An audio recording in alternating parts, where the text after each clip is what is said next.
Assalamualaikum warahmatullahi wabarakatuh. Perkenalkan, nama saya Darudia Hamitasari dari NIM 025 dari kelas TOSE E55. Di sini saya akan memenuhi tugas dari TOSE E55, yaitu membuat video pembelajaran. Nah, untuk yang pertama di sini saya akan membuat video pembelajaran mengenai prepositions atau biasa disebut juga kata depan. Nah, kata depan sendiri ini digunakan untuk menghubungkan dengan kata ganti, kata benda, ataupun frasa. Nah, di sini ada dibagi beberapa. Untuk yang pertama adalah menurut waktu atau time, kemudian period of time, yaitu periode waktu, kemudian tempat, yang keempat adalah letak suatu objek, dan yang terakhir adalah introduce object of verb. Jadi objek dari sebuah kata kerja.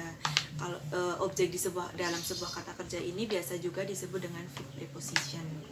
Untuk yang pertama di sini adalah to express time. Di sini menjelaskan suatu waktu. Ada 3, yaitu on, kemudian at, dan yang ketiga adalah in.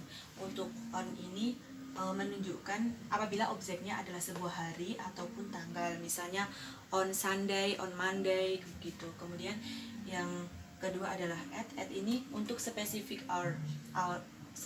Specific hour ini menjelaskan apabila objeknya suatu jam, menunjukkan jam, misal at 7 o'clock. Kemudian yang terakhir adalah in untuk menunjukkan apabila objeknya adalah bulan ataupun musim dan juga tahun, misalkan in May, in June, kemudian in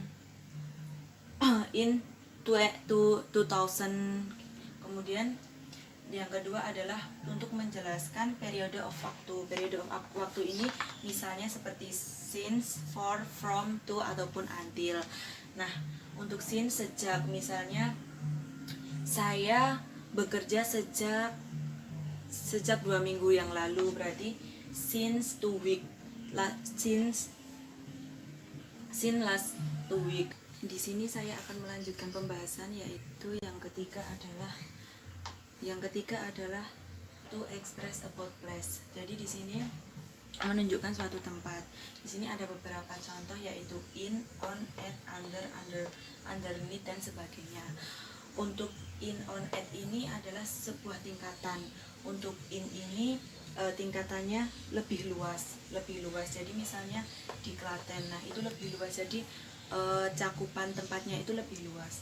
Kemudian untuk on itu lebih sempit lagi, dijuruskan pada sebuah jalan pemuda di Klaten. Kemudian yang terakhir adalah at di sini lebih sempit lagi, atau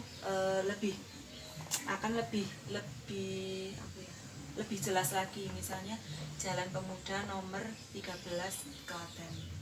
Kemudian selanjutnya adalah ada under, underneath. Under ini berarti di bawah, misal sebuah pulpen di bawah meja, atau underneath, dan sebagainya. Untuk yang keempat adalah to describe an object. Jadi mendeskripsikan suatu objek, misalnya ada near, by, between, among, dan across. Nah, contohnya adalah I live near where I work. Nah, objeknya ini adalah di mana aku bekerja. Nah, ini near, di dekat, berarti aku tinggal di dekatnya aku bekerja sebagai objek. Kemudian yang terakhir adalah ada preposition to introduce object of verb.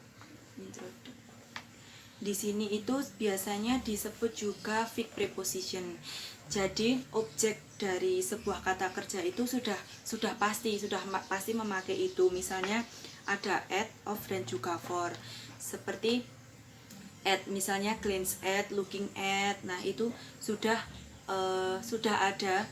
Jadi tidak boleh menggunakan yang lain. Tidak boleh menggunakan misal look of, look for, look of gitu, tidak boleh. Kemudian untuk yang of ini misalnya seperti dream of, approve of, kemudian think of, smell of, dan sebagainya. Itu udah aturannya udah seperti itu. Jadi tidak boleh diganti yang lain. Kemudian untuk for ini misalnya call for, hope for, look for, wait for, waits for, and wish for. Nah, ini sudah tetap fixed preposition, tidak boleh berketukar-ketukar. Jadi misal aturannya pakai of tetapi memakai at, itu tidak boleh. Demikian sedikit penjelasan dari saya. Apabila ada kesalahan kata, saya mohon maaf. Wassalamualaikum warahmatullahi wabarakatuh.